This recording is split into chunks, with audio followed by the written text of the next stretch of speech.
Doing gets it done. Brought to you by Wells Fargo Bank, the bank of doing.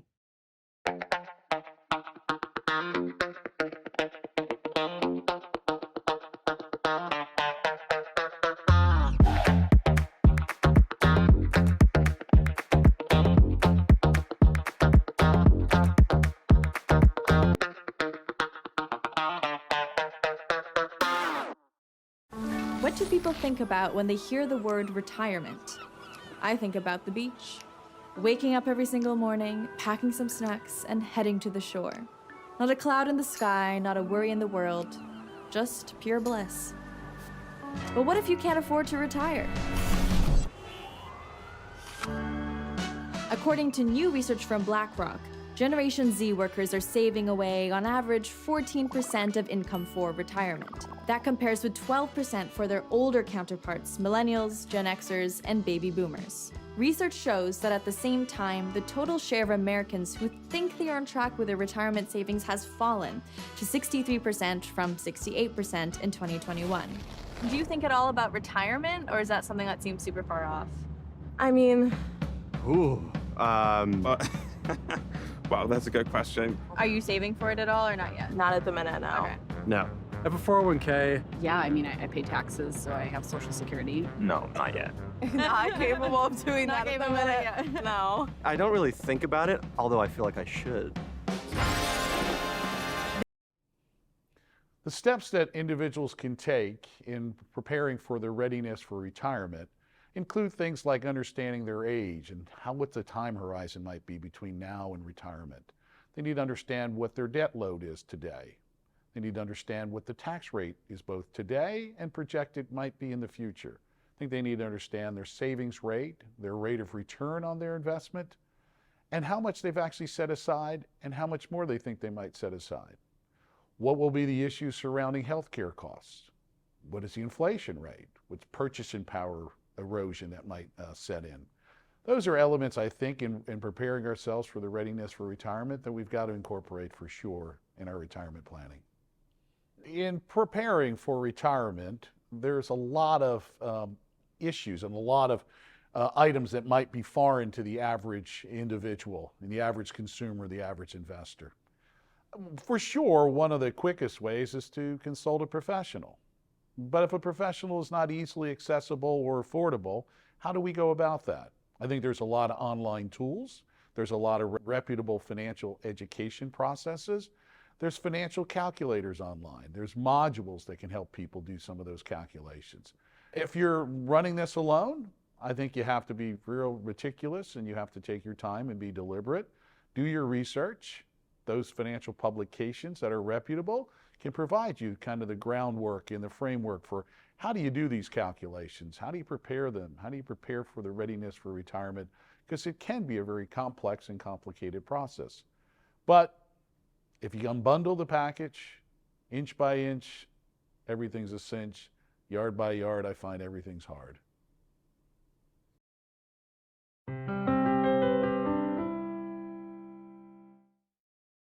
The risks that individuals face during retirement, there's a multitude of them. I think one of the first ones is the longevity risk. How long are they going to live? The average couple in the last census, retiring at age 65, for example, there was a 1 in 2 chance that one of them, that means 50% of the time, one of them would last until age 95. That's a 3-decade time horizon that money needs to last. Now, bear in mind that most people only work for about 3.5 to 4 decades, and yet they need the money to last all during retirement for a period of time that's almost as long as the time that they worked. So that's really the first place that's important. How long could we possibly live? And people are living longer than ever. So we don't know when we're retiring whether or not we're going to encounter bad years or good years. So we need emergency funds. We need a methodology, sometimes referred as a bucket process. How do we set aside funds that are going to be there regardless of market fluctuations? Now, market fluctuations are another risk. Taxation, will they change the rates? Could they possibly be higher during retirement than they are now? All risks that we face, and we have to navigate those one at a time. We don't know exactly where we're going to be in the future. So as we get to those crossroads, We have to just use prudence and diligence and stay steady on the course.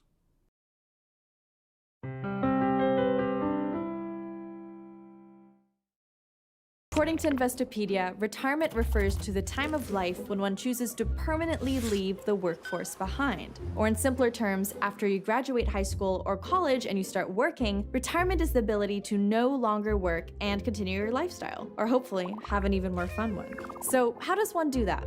Well, with retirement planning. You may be wondering, how am I going to save so much money to sustain me? I can barely save enough money now. That's a great question, but for now, let's take a quick gander into when retirement originated. The earliest record of our modern concept of retirement comes from the late 19th century. German Chancellor Otto von Bismarck proposed the idea of the government providing financial support for older people. Because up until that point, you pretty much worked until you died or couldn't work anymore. It took a few years to come into fruition, but the German government created a retirement system and provided for elderly people over the age of 70. It just so happened that the retirement age aligned with the life expectancy in Germany at the time. No one foresaw the advances in technology and medicine that would allow people to live way past 70. Okay, that's a lot of history, you get the point. But why does this matter today? Hello, Barbara. Thank you so much for joining us here today. Sure, thank you for having me. All right, well, talking about future and finance, could you define for me what retirement is? Retirement is the point in life where you're no longer active in the workforce, so you're no longer being paid. So the act of planning for retirement is saving money so that you're able to leave the workforce and sustain yourself on your own savings. So, can you tell me what are the different ways of saving for retirement? So the first way to get started on your own is to either look at doing, I call it the DIY, either the traditional IRA or the Roth IRA. If you're doing it through work, most likely it's going to be a 401k. So then your choice is, how do you want to save? Before tax or after tax? That's it. Those are your two choices. So the before tax would be your traditional 401k, and the after tax would be your Roth 401k. That's really the breakdown. You either do it through work or you don't do it through work. And if you don't do it through work, you do it yourself, which would be a traditional IRA, pre-tax, or an after-tax Roth IRA.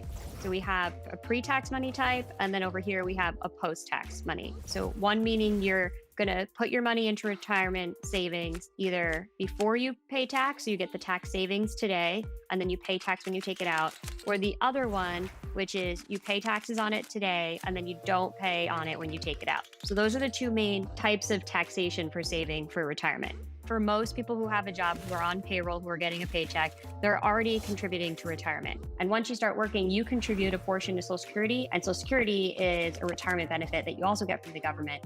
Okay, so as a young person, retirement seems super far away. So why should people my age even be concerned with retirement? The great part about being young is that you have so much time. And the more time you have, the more likely you will succeed with saving for retirement, because you can't get that time back. And that time is so valuable, and it can change the entire trajectory of your life if you understand compounding of interest. Compound interest is basically where your money makes money. So to give you a quick example that I use when I teach classes, would you rather have $1 million right now and hand you $1 million, or would you rather have a penny doubled every day for a month? I would say penny, because I feel like long term is better. Yeah, it's almost $11 million. What? By waiting 1 month. Yes, it's not $1.5 million, it's not 2, it's 10.7 million, which if you rounded it up is very close to 11. Oh my God. And honestly, the sooner you understand compounding of interest, the better off you'll be. So what happens to the money that you put into a retirement account? How does it magically start increasing? So that's the key. The money that you put into the retirement account, you need to make sure that you've selected investment. It is something that I see people make mistakes on. They forget to pick the investment. So you want to make sure that it doesn't just sit there in cash, because then there's no magic at all. The folks who haven't built a portfolio, they're likely going to lean on the public assistance of Social Security. Hopefully they had some sort of means set aside in a retirement account, whether it's a pension, a 401k, profit sharing plan. Absent those, then the savings that they have is the savings that they have. Now, sometimes that saving is locked up in their home. I'm not advocating it, but some folks have to harvest the values from their home in order to live during retirement. Some sell the home, some mortgage the home. Some actually rent. Here in California, we have these accessory dwelling units that allow us to potentially turn a garage into another rental property. So how do we tap into it? We might need a side gig, do a little moonlighting during retirement. We might need some rental income from assets that we have that we can rent off. Or we just might have to really tighten the belt buckle and the purse strings and live very modestly in order to not outlive our money.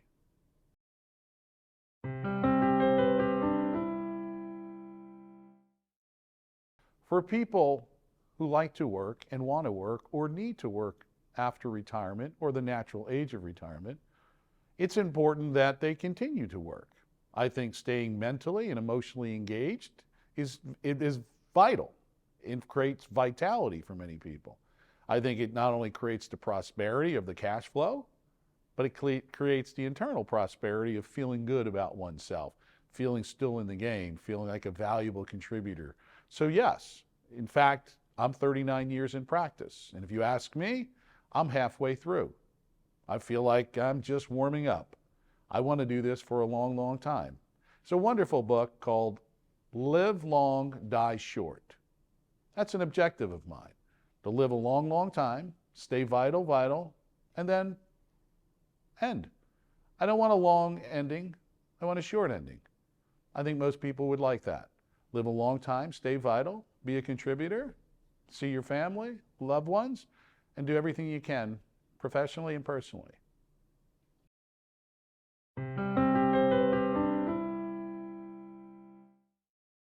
So, what is a good percentage that I should be putting towards my retirement each paycheck?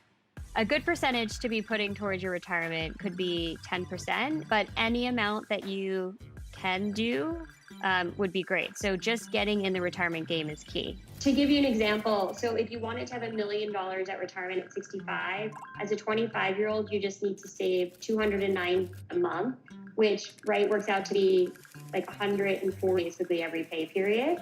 Versus if you start at 35. So if you wait till you're about my age, I'm a little bit older than that, you need $670 a month.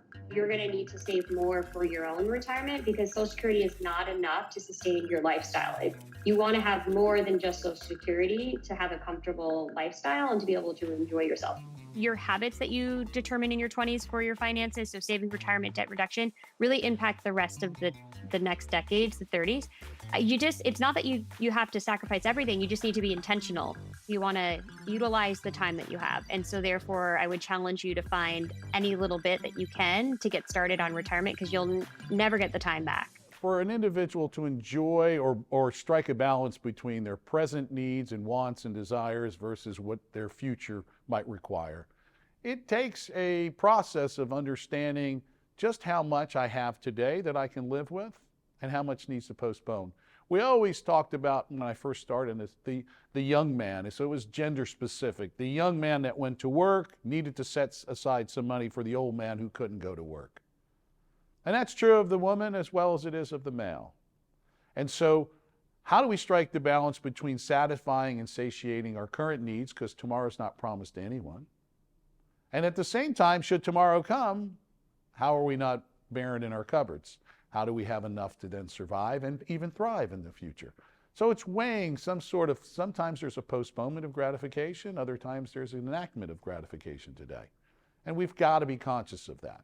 We can't burn it all today and expect that tomorrow's not going to come. Because when tomorrow comes, it could be really tough if we don't have anything there in the cupboards. So I think it's really important to understand that and be conscious about our decisions, about what needs to be set aside for the future. Now, one of the rules of thumb that I've shared previously was, let's put aside a certain amount today. That's the first thing we do, is put aside a certain amount today. For some people it's 10%, for some people it's 25%. But a range between there, maybe it's 15% we set aside. We're setting that aside first for us, paying all our other bills, and then burning the rest.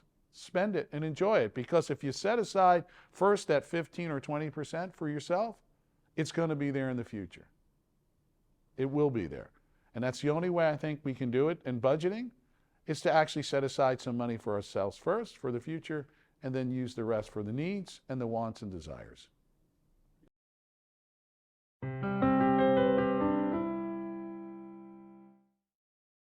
The way that folks can boost their savings during retirement comes in a lot of forms. Potentially it comes in understanding, am I actually maximizing my employer match at work? Am I putting away as much as I can at work? Am I using catch-up provisions now that I'm 50 years of age or older? Am I possibly thinking about how I'm allocating my portfolio so that I'm taking on enough risk for the potential reward, but not too much risk so that I'm not out over my skis or in front of my headlights financially? Am I dealing with the potential for leasing or renting some other asset that I might have? Maybe it's a portion of my home that I can lease a room. Maybe I am finding a sideline gig, a moonlight, that I can also create additional income so that I can make larger contributions to my savings, whether it's my qualified retirement account or my own personal savings accounts.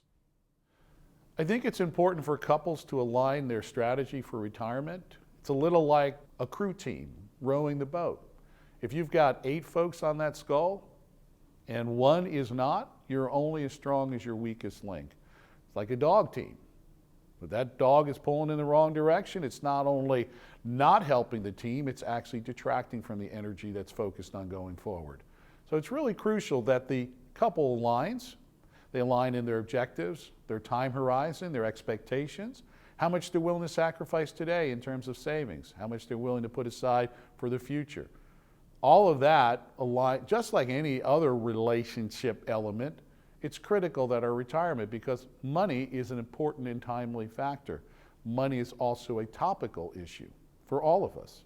I believe money is a surrogate energy. I believe that energy is what we seek and desire as individuals.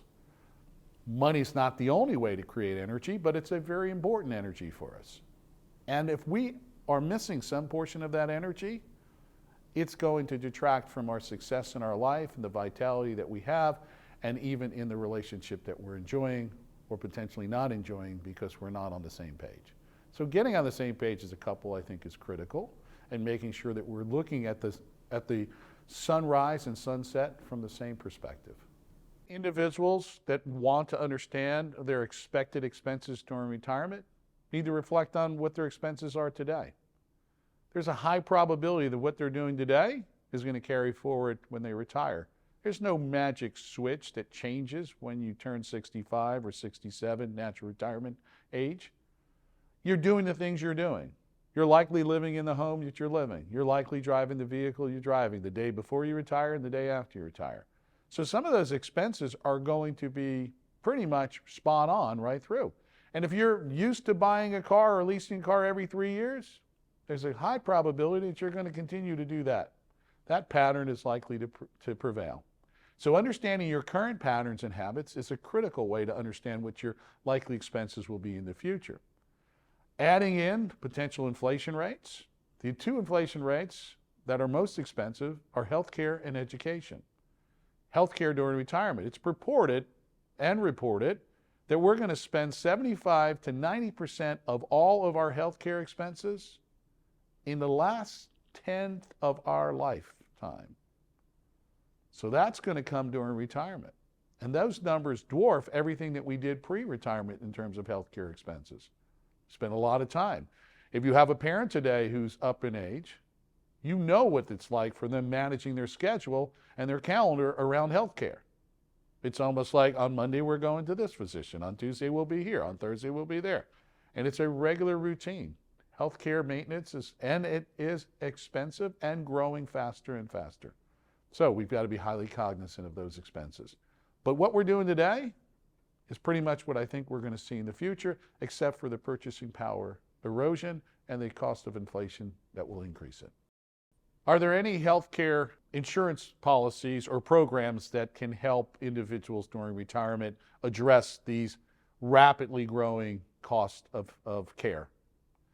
First place that most people turn to is going to be Medicare, or potentially the Medi-Cal or Medicaid process, depending on levels of income. That's the first place. And in each of them, there's different parts. There's different supplements. Apart from that, there are other programs. There are prescription programs that one can sign up for voluntarily. There are supplemental programs for catastrophic needs. These potentially, if they're affordable, can potentially abate the ultimate cost that one's laying out during retirement for health care, because it is going to be probably the single largest cost over that time horizon for what transpires as they age.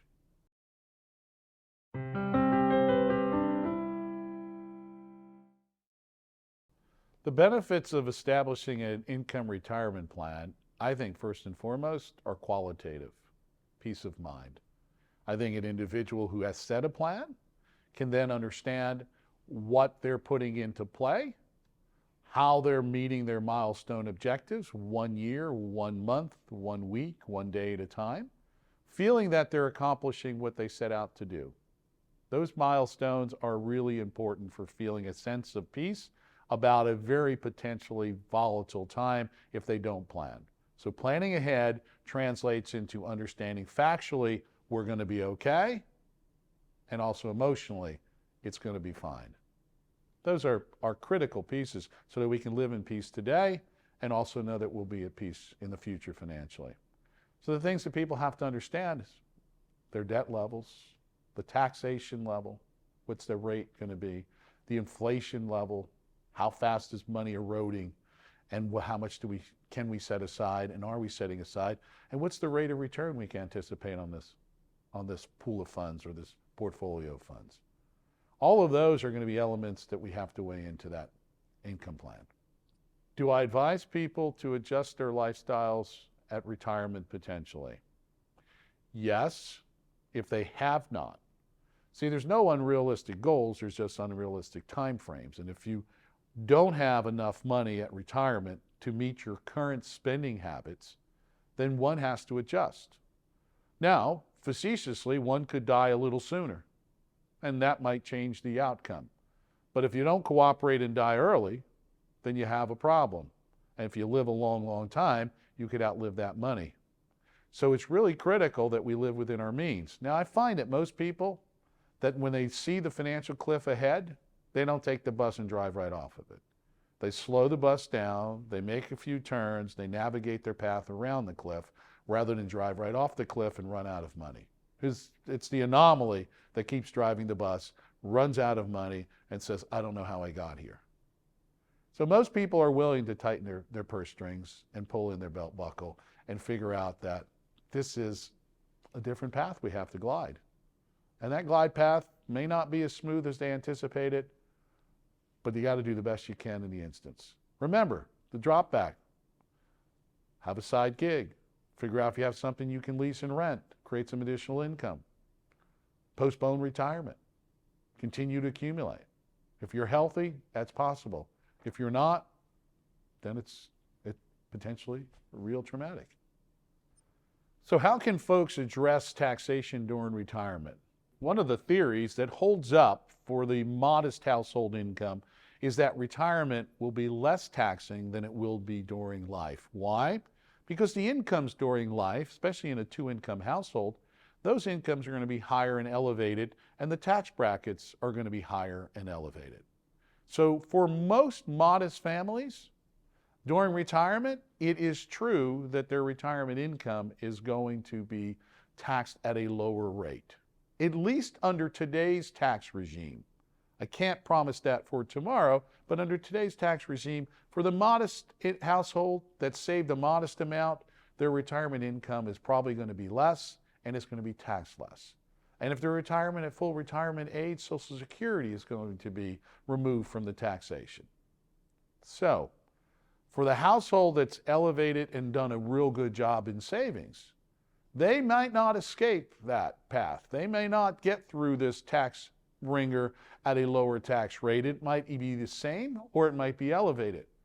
Because remember, retirement accounts, for the most part, all retirement accounts are taxed as ordinary income, the highest of tax rates, unlike capital gains treatment. So if the bulk of our money is in retirement accounts, we're going to be taxed at ordinary income rates, which is elevated. Besides the federal elevated rate, we have in many states, like in California, we have a state income tax rate. So that can eat at that. So what are some of the strategies? If we know we're going to be building a fairly sizable retirement account, perhaps a Roth conversion. We understand what that is, and we take some of the taxation today in order to create tax-free income in the future. That can be a wonderful strategy that helps. Setting aside some money outside of the retirement account so that we can enjoy a capital gains treatment, which today's regime, the capital gains rate is less expensive than ordinary income for the most part. Those two elements are two ways in which to mute or address the potential for elevated taxation during retirement. Individuals can stay informed about financial education and information, I think, through reputable financial publications. Certainly online, workshops, seminars from reputable providers is another great way. Tapping into all the public assistance information, a great way. Don't have to go to a financial advisor if you have the time. I call it the 4 T's, the time, the temperament, hopefully some of the training, and the tools. If you have those 4 T's and you're leaning in, go for it. So during retirement, most people think about it as one phase or one stage. And the truth of the matter is, when we're younger during retirement and we have this pent-up energy during retirement, we're probably in the go-go years.